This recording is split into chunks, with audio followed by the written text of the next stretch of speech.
नमस्कार मंडळी. इतिहास म्हणलं की तीन नावं हे प्रकर्षाने आपल्या सर्वांच्या वाचण्यात आले आहेत किंवा परिचयाचे आहेत. ते म्हणजे भगतसिंग, सुखदेव आणि राजगुरू. यांचा त्याग आणि बलिदान हे देशासाठी किती महत्त्वाचं होतं हे आपण सर्वजण जाणतच आहात. त्या तीन व्यक्तिमत्वांना माझ्याकडून नमन. आजचा हा त्यांच्यावर बनण्याचा व्हिडिओ असा आहे, त्याच्यामागचा उद्देश असा आहे की राजगुरू हे आपल्या पुणे जिल्ह्यातील राजगुरुनगर येथील रहिवासी होते. त्यांच्या नावानेच हा राजगुरुनगर आज ओळखला जातो.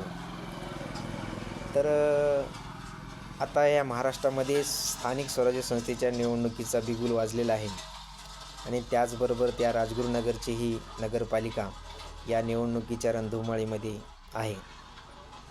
तर मी आता एक न्यूज ऐकली की राजगुरुनगरमधील नगरसेवकांच्या निवडणुकीसाठी म्हणजे त्यांचं स्थान निश्चित करण्यासाठी 1-1 कोटी रुपयांची डील झाली, असं मी न्यूजमध्ये ऐकलं.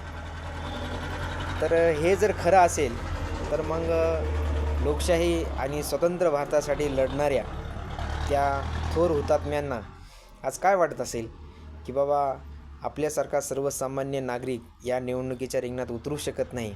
कारण 1 कोटी ही जरी 2 अक्षरामध्ये मी उच्चारत असेल किंवा तुम्ही उच्चारत असाल तर 1 कोटी मोपणं हे काही साध्यासुध्याचं काम नाही. त्यानं त्या 1 कोटी कमवण्यासाठी काय कार्य केलं असेल आणि ते 1 कोटी एका नगरपालिकेच्या सदस्यत्वासाठी देत असेल तर विचार करा त्याला 1 कोटीचं महत्त्व किती आहे. त्यामुळे हे मला आज पटलेलं नाही. कारण हे थोर हुतात्म्याचं गाव आणि त्या गावातून अशी न्यूज यावी, धन्य झालो आम्ही. जय हिंद.